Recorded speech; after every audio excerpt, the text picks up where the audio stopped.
Welcome back to Tempo, my new favorite podcast. This is probably our third episode, maybe second or third.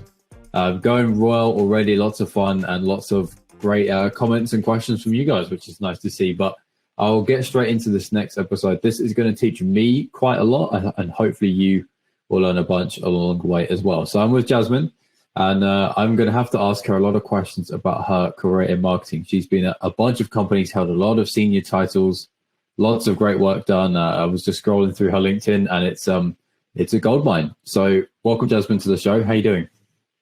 I'm great. Thanks for having me. It's my pleasure. So if we can start off with a very quick, what's your role at the moment? Who are you working with? That type of thing, just to set the stage. We'll kick off from that. So I'm the Chief Marketing Officer and the Chief People Officer of Mercury, which is a global logistics company specializing in time and temperature-sensitive shipping, especially for life sciences, healthcare industries. Cool. Okay. So loosely speaking, how big, and is this US only, a worldwide company? No, we're global. So we're headquartered in Boston, Massachusetts. We have multiple locations in the United States, and we operate globally. Like, we ship to countries, you name it, from Sierra Leone to, South African Republic. We do it all. Wow. Okay. So first question I got to ask you, what is that like as you have people overseas, languages, lots of teams? That means lots of groups of people, lots of middle management. As a person who's responsible, how do you deal with that amount of people? So we deal with all geographies. So we say we have shipped to all 7 continents, including Antarctica, which means we have to deal with different cultures, different people. We have a very vast network of partners as well with whom we collaborate. And then we have to understand not only the regulatory landscape, but also the cultural sensitivities of each place and also certain customs.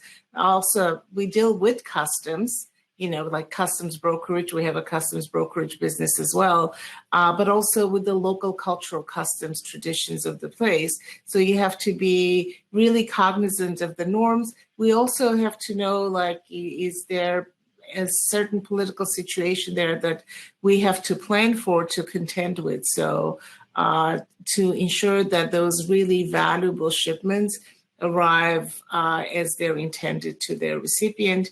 There's a life behind everything we ship, we say, because literally a lot of the time it's cures for diseases that can cure thousands of people, or it could be a knee replacement part for an individual person that has to arrive just in time. Okay, so delicate business, lots at stake. So let's take a little bit of a different turn then. So if you can, walk me through what usually happens in your working month. What would happen? Would you have certain numbers of calls with team members? Would there be board calls? What would in a general month happen usually with you? So I love the fact that I wear 2 hats, Chief Marketing Officer, Chief People Officer. But think about it as working with the external audiences and internal audiences, right? So that's one way of looking at it. And I work both externally, we're working with our clients, stakeholders, and of course, naturally, internally with all our team members across the board. I do have an open door policy, which means actually our entire leadership team is extremely approachable. But we're also a bottom-up organization. We want people to not escalate everything to senior leadership, but rather to be able to problem solve themselves, have a sense of ownership. Our functional leaders have complete control over their functions, so it makes a world of difference. And we're a very high transparency organization. Okay, cool. I like the open door thing. So I'm going to make it a little bit of an assumption then. That matches your style from probably very early on in your career. You've always appreciated that. Is that true? That's absolutely true. I've always had an open door policy. I'm a huge believer in driving the proper performance management. If you want to have a high performance organization, you have to have high performance teams. And for that to work well, you have to have this very rapid, effective exchange of information. So if people are waiting for 2 weeks to get to a certain meeting to resolve something, that's 2 weeks of lost opportunity cost where something could have been resolved and moved the project forward. Generally, as a leader, I'm very determined not to be the bottleneck for the organization or for the team ever. Because if I am the bottleneck, then I'm, slowing everything down. And that goes, then you're speaking out of both sides of your mouth, on the one hand saying move fast and then slowing things down, which unfortunately happens in a lot of organizations. Well, I think the transparency that you mentioned is the only other way you can do that. You can say transparently, I had to stop because of ABC reason, but I'll get it to you. And then people understand. Because a lot of the time, you probably had this many times in your career. Everyone wants to hate their boss for some reason, and then unless they give them a good reason to not, the transparency is probably one of the only real weapons you have as a leader, especially with a large team, to actually combat that properly, isn't it? Being transparent, having very open, honest conversations, not sitting on a fence, because a lot of leaders, they're leaders by title only. But when it comes to decision making, they're really covering themselves up. There are some acronyms about that do not sound very good to say on a podcast. And they do not step up into the role. Where you're a leader, you have to have the courage to actually stick your neck and tail out and stake out a position. But at the same time, when faced with different information, you have to have the courage to change your position and say, you know what, when the facts were this, my position was this, but now the facts are those, and my position is moving. So that's a very big factor for a lot of people, organizations, and executives actually failing because they don't have the courage. And courage comes from the word cor, right? Latin, French, strength of heart, which means having the strength of heart, having the courage to say, you know what, I was wrong with this position, but I have to move. Very true. Very true. Okay, so I want to move a little bit on to something you mentioned a moment ago. You have what I would consider, it's almost two jobs in your title, the people ops and the CMO work. So how did that come about? I've looked at your LinkedIn profile, and it's you started as the marketing lead, and then this has come on. So is there a story? Is this a sort of a passion as well of yours? That's a great story. I have always, throughout my career in many organizations, worked very closely with their HR people ops departments. There are issues of employer branding. I always worked on working with the employer to make it a top company. For instance, TTA became a top 50 employer in Boston. All those, so I've collaborated very closely. I do have a PhD in law and policy, which means I'm very cognizant about regulatory and legal issues that will be affecting the organizations from the people operations perspective. And I've also, in the previous career, I taught organizational behavior, social psychology. So I've always been very interested in the socio-psychological factors within an organization and driving organizational behavior. So it's a very natural progression to be in both roles for me. So how much is there a split in your time of one? I guess they operate as different teams almost, don't they? So how much there are two different functional teams with different functional leaders. It's easy to try and say it's 50-50, but some days you spend 80% in one role and 20% in the other. So you have to be agile yourself and respond to the needs. But I try to create like a proactive structure. I personally absolutely do not like being reactive, and no organization should be reactive, though it's amazing to observe how much of reactivity exists out there in the world. And if you're proactive, you can organize that much better.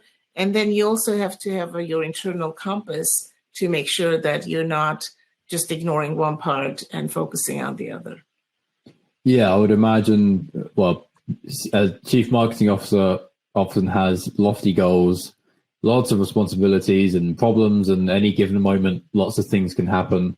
And then to add a whole other group of KPIs and goals and people and those types of things could be quite stressful. Can I ask, was it, or were you completely ready and excited for that type of thing? There's two ways of going with that one.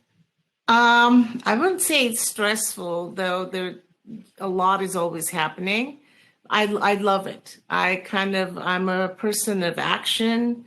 I would wilt if there was no engagement. I love complexity in terms that I like to simplify complexity. So, and find situations like where you kind of untie a knot, a very complex knot that nobody else seemingly says can be untied. So that's a very huge point of attraction. And as I said, think of it as audiences on the outside and on the inside. I think you're quite a lot like me. You like something difficult to see if you can do it. And then when you do it, it feels great. It does. I'm a Gallup Strengths certified coach, Gallup Clifton Strengths. And among my top 5, the number 1 is achievers. So, and then number 5 is strategic. So strategic tries to find patterns and achiever tries to achieve those things. I should do that test. I'd love to know what I am, but I feel fairly sure I'd be similar to that, which is cool. Okay, I'm a high believer in the test. You should definitely do it. It's phenomenal. I'll have a look at it. It would be nice to know just on a personal level, but also for our whole team, because obviously if you know some of your subordinates are ABC, then you know how you can deal with them accordingly. Which have you done that? Do you know about the team or your peers? Oh, absolutely. In fact, at Mercury, we say we're a Gallup strengths-based organization. It's a framework that drives how we interact with each other. It really helps. Every single employee is tested, and leaders of people, their managers have charts.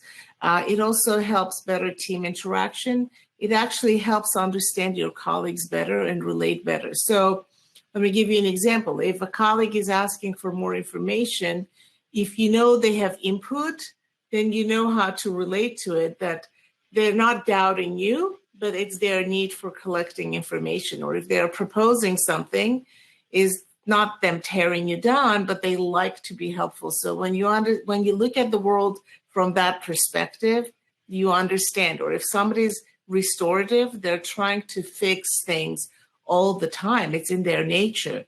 So you don't think that it's somebody, they're like negatively trying to do it. No, it's a very proactive desire that drives them.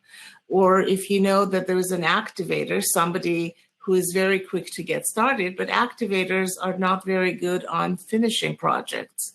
So you would know to watch for that, coach them, or just, pair them with somebody else to drive the execution further so that the project is completed. Right. Yeah. I've had, there's a lot of these types of profiling tests. You can have DISC, I think is one. There's one where it's you're either a numbers person or a creative person or a doing person, or I can't remember the other one. It's kind of, they go through colors. Have you done the other types? Because there's obviously a bunch. Yes. I frankly, over the years, I've done pretty much most of them. Wonderlic, DISC, Plum, you name it. But nothing approximates Gallup. It has over 50 years of science and research behind it. Frankly, when I saw my Gallup report, it was like looking at a mirror. The recognition was dramatic, and it helps. So when people understand what their strengths are, and if they can lean on them and work from strengths rather than weaknesses, which is what most of corporate America does, that will make a world of difference. Very true. I think right now, behind the scenes, our editor, Daniel, is probably doing that. He's on mute. He's probably doing it right now, which would be interesting.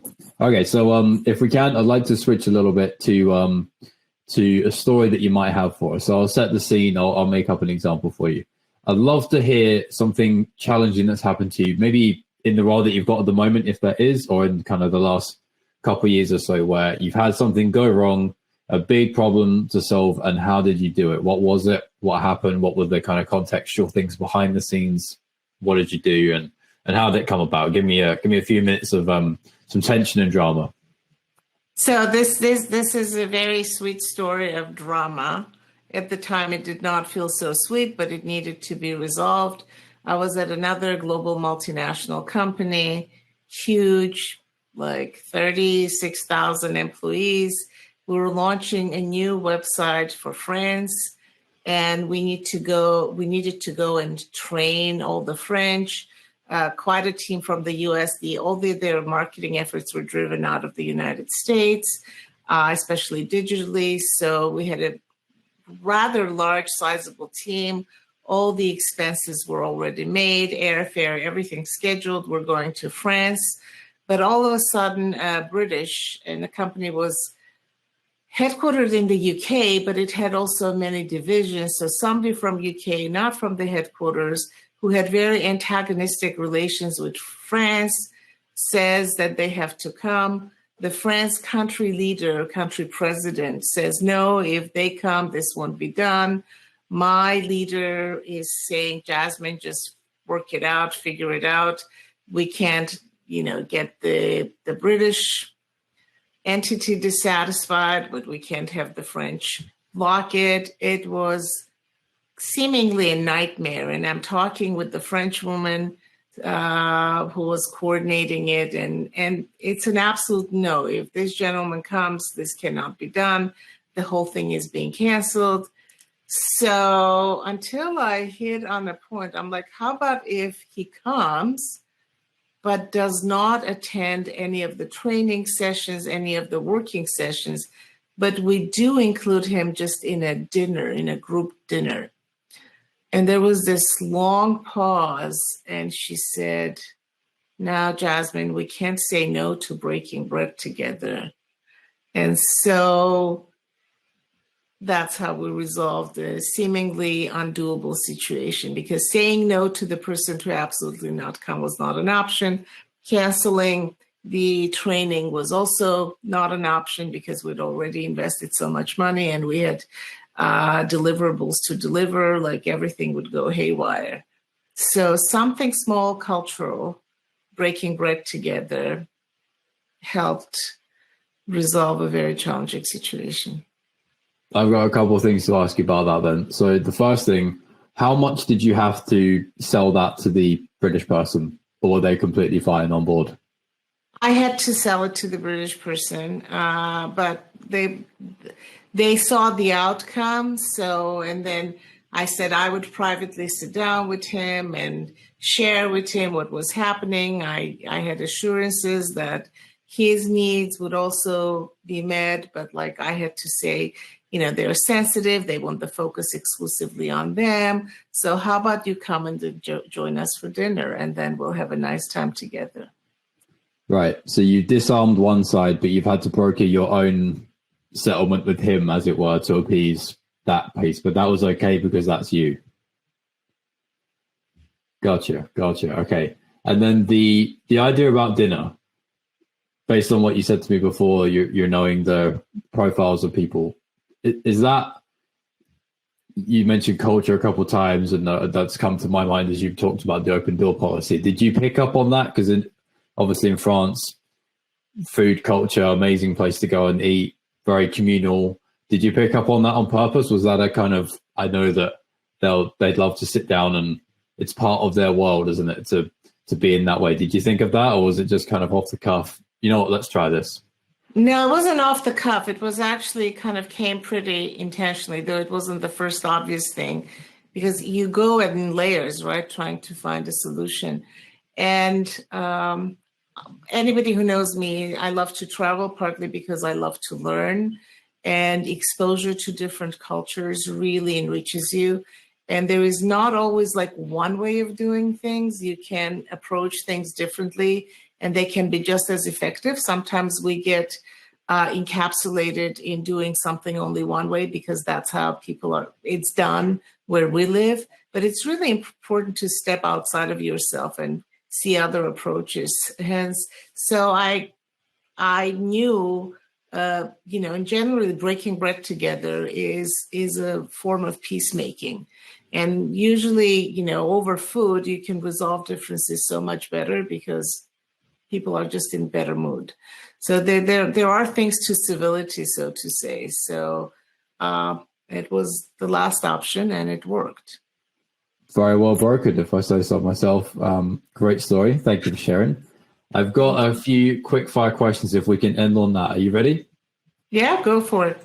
Okay. So, roughly speaking, in terms of headcount, what is the largest team that you have managed directly?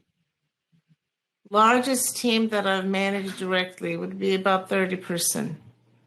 30 people. Okay, cool.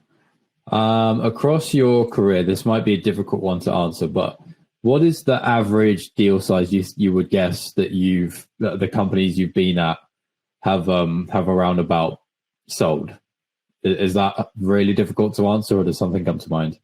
Oh, it's different. For instance, in certification and testing industry, in some companies, for some divisions, average deal size would be like 15,000, but then there are deals that are 80,000. When I was at another company, I worked on saving a deal that was like $1 million. And then subsequently it went to $2 million. Don't want to give away the names, but company delivering training, white labeled, a very prominent company on behalf of another prominent company, but really the company where I worked was doing it. So it's not an easy question to answer. I think the nature of the business dictates the type of the deal. Yeah, I wouldn't even want to hazard a guess if we do the 2 million to the 80K. We'll call that one a truce then. Let's leave that one. What would you say is your specialist skill as a professional in your field? What's your standout strength? I wouldn't say standout skill, because skills you can learn, and I try to learn. What I'll say is my standout quality is, I call it optimism. There's always a way, and there's always a third way. Like usually we're caught between the tyranny of or. Our society makes us think it's either this or that, and it's very much part of our socialization. There's usually a third way to go about it. Again, going back to my Gallup strengths, one of my top strengths is self-assurance. And only after reading the Gallup results, I understood where that optimism comes from. So it's a sense even when all the factors are negative and seemingly a solution cannot be found, I have this optimism that there is a way. And to me, that's my absolutely superpower skill. I love that. That's a great one. I think on my test, that might well come up. Maybe it's blind ignorance or optimism, maybe some or both, but I'll let you know what that comes out to when I do it. Out of 100 being the best, how strong and prevalent is your optimism? Would you say you're right up there with an 80 or 90, or are you a bit more down in the 60s? More like 120. 120. We're off the charts. Okay, I love that. What about coaching and mentorship? Out of 100, where would you be on that? Me coaching others? Yeah. I'd say I'm like 90 to 100. I like to impart knowledge and help. I'm a pretty straight shooter, but there's a way of saying things. Mm-hmm. I kind of believe in, not kind of, but I really believe in helping others. Because fundamentally, philosophically, the better the people are, the better off they are, those around me, the better off I will be. Most people do not realize that. The more we help those around us, the more they succeed, the more they can help us back.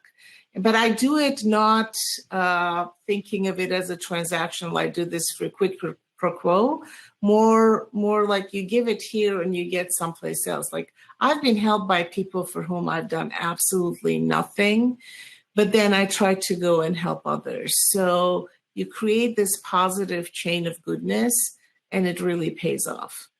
The other thing I would say is like, I get reached out by outreaches by people on LinkedIn saying, oh, I need a new job, so I'm starting to network. That's the wrong time to start networking. You should build your network all the time, proactively, give, build the network, help people, and then the network kind of consolidates around you. Yeah, that's way too late in the journey. What you mentioned there, coming when you need it. No, 6 months before or better would be nice. So good note. What about management skills? People management out of 100, what would you say?